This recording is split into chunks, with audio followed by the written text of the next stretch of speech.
बिस्मिल्लाहिर्रहमानिर्रहीम, अस्सलाम वालेकुम। आज हम बात करेंगे क्लासिफिकेशन ऑफ बैरियर्स के बारे में।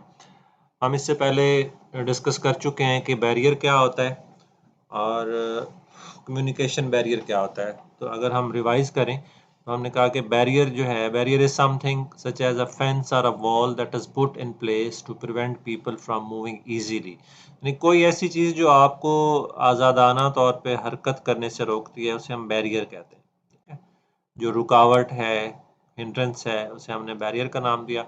और बैरियर इन कम्युनिकेशन का मतलब है anything which creates hindrance in the process of communication. कि कम्युनिकेशन के प्रोसेस में कोई भी ऐसी चीज़ जो रुकावट पैदा करती है, हिंड्रेंस क्रिएट करती है, उसे हमने नाम दिया था कि ये क्या है, ये बैरियर इन कम्युनिकेशन है। तो हम बात करेंगे इनकी क्लासिफिकेशन। तो बैरियर्स को हम 5 जो है वो पार्ट्स में डिवाइड करते हैं।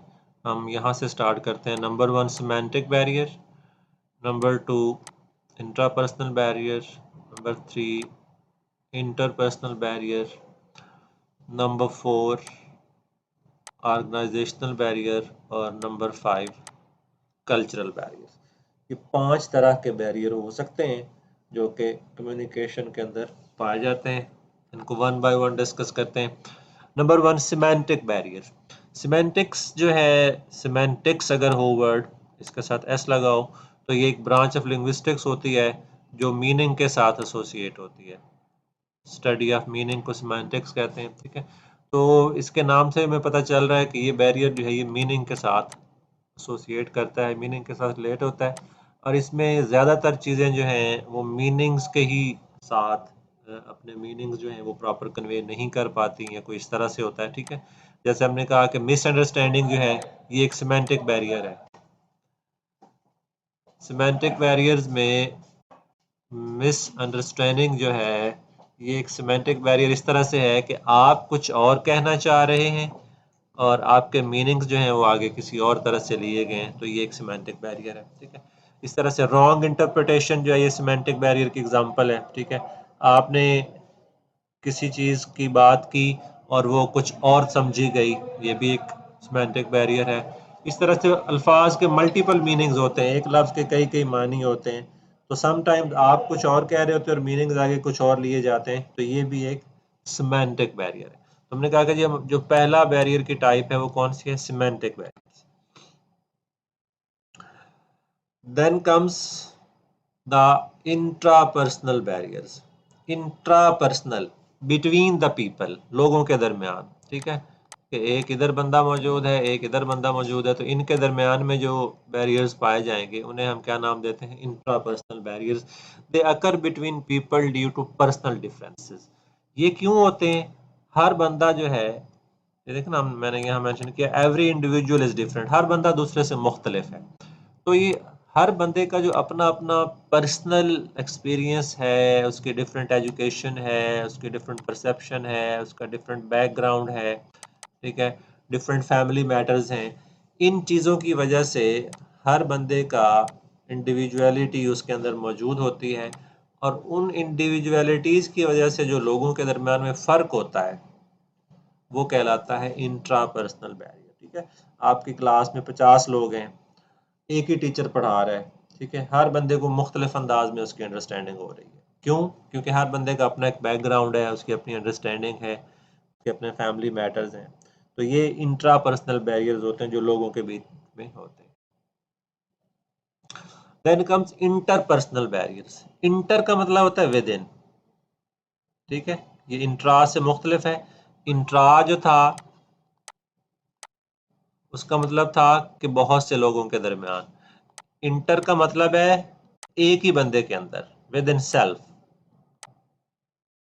ठीक है, ये विद इन पर्सन क्लैशेज होते हैं, पर्सनल क्लैशेज होते हैं, साइकोलॉजिकल क्लैशेज होते हैं जो बंदे के अपने दिमाग में चल रहे होते हैं। ठीक है, जिसमें एक लैक ऑफ नॉलेज हो सकता है। ठीक है, कि आपको कुछ बताया गया, आपको उसकी आइडिया ही नहीं हो रहा, समझ ही नहीं आई। ठीक है, पुअर लैंग्वेज स्किल्स जो हैं ये इंटरपर्सनल बैरियर हो सकता है। लैक ऑफ अंडरस्टैंडिंग जो है ये पर्सनल बैरियर है। इमोशनल इश्यूज जो है ये पर्सनल बैरियर। तो ये इंटरपर्सनल बैरियर्स के example, interpersonal barriers. Then comes organizational barriers, इदारों के अंदर जो मौजूद होते हैं, ठीक है, ये हायरार्की के साथ भी रिलेटेड हो सकते हैं, ठीक है, कि आप किसी इदारे में काम करते हैं और वहाँ पे आपकी जो इन्फॉर्मेशन है उसके फ़्लो में मुख्तलिफ रुकावटें हैं, ठीक है। ये रुकावटें कई तरह से होती हैं, ठीक है, जैसे रूल्स और पॉलिसीज़ होती हैं, ठीक है, इदारे अपने मुलाजमीन को बाउंड करते हैं कि जी आपने इदारे की कोई बात बाहर नहीं करनी, ठीक है, एक बैरियर है, ठीक है। रैंक गैप होता है, ठीक है, कि जी आपने बात करनी है लेकिन आप सीनियर से बात ही नहीं कर पाते, आपको अलाउ ही नहीं है, ठीक है। फैसिलिटीज़ के इश्यूज होते हैं, ठीक है, you are not even allowed to meet your GM, ठीक है। सिक्योरिटी इश्यूज होते हैं कि आप अगर कोई बात कर भी दें तो आपको पता नहीं जॉब से ना निकाल दिया जाए, ठीक है। तो ये ऑर्गेनाइजेशन के अंदर जो भी चीज़ें मुलाजमीन को बात करने से, कम्युनिकेट करने से रोकती हैं, उन्हें कहा जाता है organizational barriers. Then comes the cultural barriers. Cultural barriers जैसे का नाम से जाहिर है, ये कल्चर्स के साथ रिलेटेड होते हैं, related to cultures and values. अब ये कोई भी ऐसी चीज़ जो वैल्यूज, नॉर्म्स, कल्चर्स, रसूम और रिवाज इनके साथ रिलेटेड है और आपको बात करने से रोकती है, वो कल्चरल बैरियर। मिसाल के तौर पे बहुत सी वेरिएशन जो हैं, ठीक है, जैसे मेल और फीमेल है, जेंडर वेरिएशन है, ठीक है। आप कहते हैं कि जी हमारे सोसाइटी में मेल और फीमेल हैंडशेक नहीं कर सकते, बिल्कुल ऐसे ही लोग कहते हैं कि जी we are not suppose to talk to women, ठीक है। तो हम इन्हें जेंडर इश्यूज में ले सकते हैं, रिलीजियस इश्यूज में ले सकते हैं, एथनिसिटी इश्यूज में ले सकते हैं, कौमियत के मसाइल, ठीक है। ये जहाँ पे मल्टीपल कौमियतों के लोग इकट्ठे रह रहे होते हैं, ये पढ़ रहे होते हैं, वहाँ ये इश्यूज होते हैं एथनिसिटी के। तो ये जो है कल्चरल या वैल्यूज के रिलेटेड बैरियर हो सकते हैं। तो these are 5 types of barriers.